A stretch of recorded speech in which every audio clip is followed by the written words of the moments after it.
ka'annahu inzi'ajun inda sama'i hadil ayat atau inda sima'i hadil ayat. Kalau maca 2 kali karena kalau sampean di guru sing macane simak. Guruku maca simak Gus Bak sama tak waca ping pindho inda sama'i hadil ayat untuk inda sima'i hadil ayat li fahmihi ma'naha wa ma'rifatihi bima tadammanathu. Fa fahima al hujjata fastadrakaha billati fi tabih. Wa dzalika min qawlihi am khuliqu min ghairi syai'in. Terus sampai am khuliqu al makna am khuliqu min ghairi khaliqin. Wa dzalika la yajuzu. Terus li anna ma la wujuda lahu kaifa yakhluq.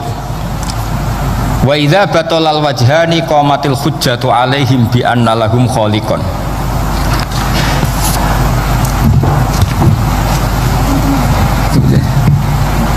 Wah, aneh-aneh. Di kegiatan lah semula orang rungokno ora noto mix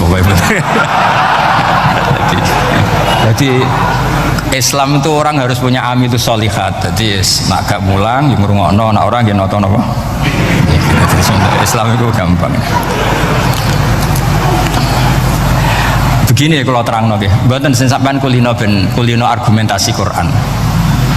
Ketika Allah menafikan Tuhan selain dirinya, saya ulang lagi, ketika Allah ingin menafikan Tuhan selain dirinya, sebenarnya argumentasinya itu gampang sekali. Kita tahu di awal juz 6 misalnya qul ara'aitum ma tad'una min dunillah, ara'aitum di tafsir-tafsir akhbiruni. Coba saya kasih tahu ara'aitum ai bi makna apa? Akhbiruni. Coba kasih tahu saya. Kalau mereka itu Tuhan, apa reputasinya? Aruni, tunjukkan ke saya. Madza khalaqu minal ardi. Ketika aku menciptakan bumi itu mereka urun apa? Fir'aun lahir di bumi, Namrud di bumi, Nabi Isa di bumi. Semua yang kamu Tuhan kan lahir di bumi. Lalu ketika bumi diciptakan, kontribusi mereka itu apa? Mbok kalau yang merasa jadi Tuhan tuh mbok yo gawe lah urun gitu. Gampangane iku yo wong iku ana kualifikasine. Nek dadi kiai iku yo tau mutolaah. Tahu ngaji bafail macam-macam lah soalnya. Nah jadi wong sugih itu syaratnya ya diwarisan atau pekerja keras kan kabeh ono syarat. Maksud jadi pangeran tanpa kualifikasi, jadi presiden yang menang di pemilu ini. Ini jadi Tuhan kok tidak punya reputasi aruni madza khalaqu minal ardi am lahum syirkun fis samawat. Kok jadi Tuhannya bumi ya reputasinya menciptakan bumi. Lah Jubair bin Mut'im itu orang kafir, saya ulang lagi orang kafir. Terus Allah membombardir dengan argumentasi am khalaqus samawati wal ard. Yang kamu tuhankan apa menciptakan langit bumi? Am khuliqu min ghairi syai'in. Apa yang kamu tuhankan itu wujud begitu saja tanpa pencipta. Wos pokoknya dibombardir gitu. Sampai beliau tidak kuat akhirnya matur Rasulullah asyhadu alla ilaha illallah wa annaka Rasulullah. Jadi dulu itu mukjizatnya Quran itu orang kafir saja tahu. Saking dahsyatnya logika yang dibangun itu saking dahsyatnya, dan itu murni argumentasi ilmiah bukan jimat mboten. Terus diwaca sakmene ambek poso iku mboten enten ngoten urine. Yes pokoknya memang ilmiah. Saya punya sekian contoh. Sampean boleh nggak percaya tapi kebangetan harap percaya. Dulu di antara sifatnya Rasulullah, saya sering ya kadang-kadang ya kepengen emosi lah wong dikandani pangeran kok angel ra karuan. Tapi dulu para nabi itu disifati Allah qad ja'atkum bayyinatum mir rabbikum. Orang-orang kafir dulu disalahkan Allah karena sudah ada bayinah. Bayinah itu kebenaran yang ketok welo-welo begitu jelas. Sehingga Allah ketika mensifati kekasihnya yaitu Rasulullah SAW, itu status yang ditonjolkan Allah itu apa? Lam yakunil ladzina kafaru min ahlil kitab wal musyrikin munfakina hatta ta'tiyahumul bayinah. Itu siapa? Rasulun minallah yatlu suhufam mutahharah. Orang kafir yang ngotot terhadap kekafirannya, baik ahli kitab maupun orang musyrik, itu tidak akan tercerabut dari akar kekafiran sehingga datanglah bayinah. Bayinah itu kejelasan yang benar welo-welo. Siapa itu? Rasulun minallah yatslu suhufam. Nah, benar welo-welo itu karena argumentasinya dibenturkan. Saya ulang lagi, dibenturkan. Saya beri sekian contoh argumentasi yang dibenturkan. Saya berkali-kali cerita kalau ngaji. Lama sekali, ya saya ulang lagi, lama sekali cara berpikir orang kafir entah kafir Cina, entah kafir Quraisy, itu sama. Di mana-mana Tuhan itu penyelesai problem. Pikiran mereka, kalau problem itu banyak ya Tuhannya harus banyak. Makanya ada dewa petir, dewa apa, dewi keberuntungan, macam-macam. Di orang kafir jahiliyah juga sama. Ini Tuhan spesialis hujan, ini Tuhan apa, sesuai fungsinya. Sehingga ketika Rasulullah itu datang membawa konsep satu Tuhan, mereka protes. Disebut aja'alal alihata ilahau wahida inna hadza la syai'un ujab. Masa Tuhan satu padahal problem kita ini banyak. Inna hadza la syai'un ujab, ini aneh. Tapi Nabi secara telaten adu argumentasi. Kalau kamu sebagai pembantu, sebagai budak, lalu majikan Anda banyak, semuanya punya perintah yang beda-beda, kamu suka apa enggak? Ya tidak suka Muhammad. Enak mana majikan banyak sama majikan satu? Ya enak satu. Tuhan kamu itu majikan kamu.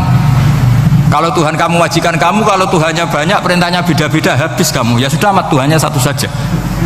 Itu namanya bayina. Bayina itu argumentasi yang enggak terbantahkan. Itu yang disebut hatta ta'tiyahumul. Itu disebut doroba wa mathalar rajulan fihi syuraka umutasyakisuna wa rajulan salamal lirajul hal yastawiyani masalah alhamdulillah. Jadi ketika mereka dijak argumentasi, oke mat, kalau majikan banyak itu gak enak, enak majikan satu. Wa rabbukum sayyidukum, Tuhan kamu itu majikan kamu, maka enak satu. Oke Muhammad, kita terima konsep itu. Alhamdulillah akhirnya mereka Islam. Nah sekarang enggak, berjuang ngamuk ya. Dijak logika itu rapati gelem. Nah, begitu juga tentang syarik. Saya berkali-kali kalau ngaji cerita, saya sebagai manusia mungkin atas nama hati saya sering tidak ikhlas, tapi atas nama ilmu itu saya ikhlas terus, nggak pernah ada ikhlas atas nama ilmu. Saya beri contoh, sampai aku pengen ikhlas permanen, meskipun aku potonganmu ora ikhlas, tapi ini latihan, jenenge latihan. Nah ini saya beri contoh, nanti setelah pulang ngaji ini pasti ikhlas secara ilmu paling enggak. Ya saya ulang lagi secara hati itu roh hati banyak kepentingan lah jenenge hati. Lama sekali kita ikhlas mengatakan ini putih, ya kan? Kertas ini putih apa hitam? Putih. Kamu ikhlas gak? Ikhlas kan? Gak ada yang bayar kan? Kamu mengatakan putih kan gak tak bayar. Terus peci saya ini orang pasti sepakat ini hitam. Dan lama sekali orang mengatakan ini hitam tanpa ada yang gaji. Nah kenapa kita ikhlas? Karena memang faktanya ini putih, sehingga kita katakan putih. Peci hitam faktanya juga hitam, sehingga kita katakan. Pertanyaannya, kenapa ketika Allah kamu katakan Tuhan, kamu udah ikhlas? Padahal kamu mengatakan ini putih-putih, gak ada yang gaji juga mau. Alasannya apa? Karena ini fakta. Gimana? Sekarang Allah Tuhan itu fakta apa enggak? Fakta. Loh kenapa untuk mengatakan Allah Tuhan kamu nunggu opah? Loh itu ngawur tau cara ilmu. Boten ngawur boten. Ngawur kan? Harusnya kalau mengatakan fakta itu yang ikhlas. Putih kita katakan putih, hitam kita katakan hitam, meskipun nggak ada yang bayar. Nah itu ilmu. Maka kalau kita dengan ilmu nyembah Allah mesti ikhlas. Ya Allah memang kau Tuhan ya tak sembah. Atas nama ilmu loh, saya ulang lagi, atas nama.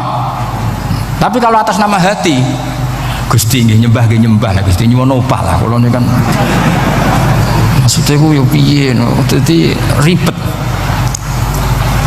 Makanya di bab fakta itu Allah ngendikan waman azlamu mimman abadani li jannatin aw narin laulam akhluq jannatan wala naron alam akun ahlan al-uto'ah.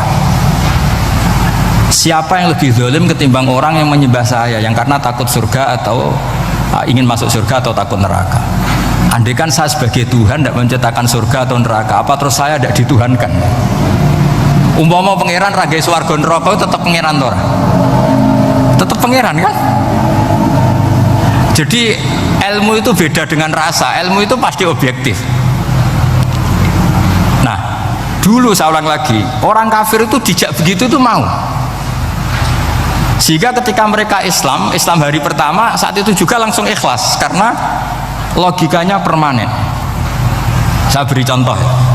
Orang kafir itu kan pernah nganggap fungsi Lata, Uzza, Hubal, Manat itu setingkat sama Allah. Padahal mereka oleh mereka dianggap syarik, dianggap setara, dianggap mitra, dianggap sederajat dengan Allah. Sehingga mereka diceritakan Allah balhum qaumu ya'dilun, mereka komunitas kaum yang menyamakan selain Allah dengan Allah. Padahal nggak mungkin kan, selain Allah setara dengan Allah kan nggak mungkin. Iku dulu lan nerangno kangelane sak pole. Cara gurune kuwi. Iki gurune Kanjeng Nabi Muhammad sallallahu alaihi wasallam. Iku nerangkan sekali itu orang kafir paham semua dan semuanya masuk Islam. Itu hebatnya bayina hatta ta'tiyahumul bayin. Nabi cara nerangkan diajari Allah begini. Misalnya saya kerja keras, kemudian beli Innova, ya, atau adol warisan beli Innova.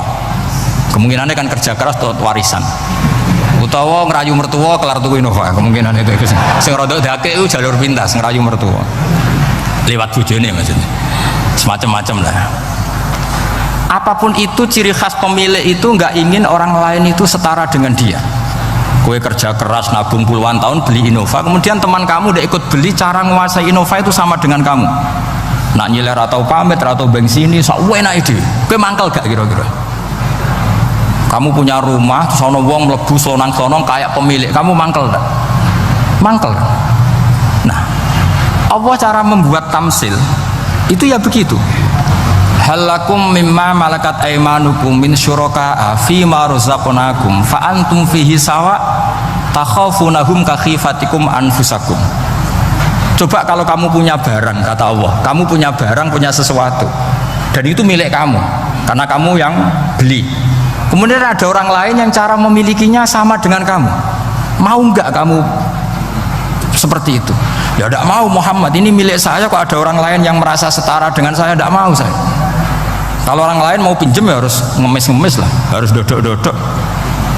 Ya seperti itu Allah itu bumi itu yang menciptakan Allah sendiri. Kemudian kamu menyertakan orang yang dia ikut menciptakan setara dengan Allah. Ini apa-apaan? Oke mat, kalau gitu Allah la syarikalah. Jadi itu tamsil apa? Saya ulang lagi ya, kalau kamu beli Innova, mau nggak ada orang lain yang cara menguasai Innova itu setara dengan kamu? Mau nggak? Nggak mau kan?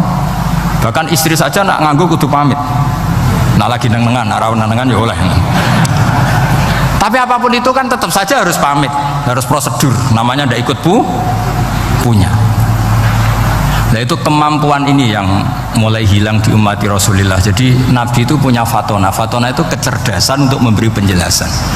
Disebut orang kafir itu tidak akan infikak, tercerabut dari cara berpikir mereka, munfakin hatta ta'tiyahumul la bayina. Itu siapa? Rasulun minallah yatlu suhufam mutahhar. Jadi Nabi itu kalau memberi penjelasan itu gampang sekali, baik itu penjelasan akidah maupun penjelasan fikih.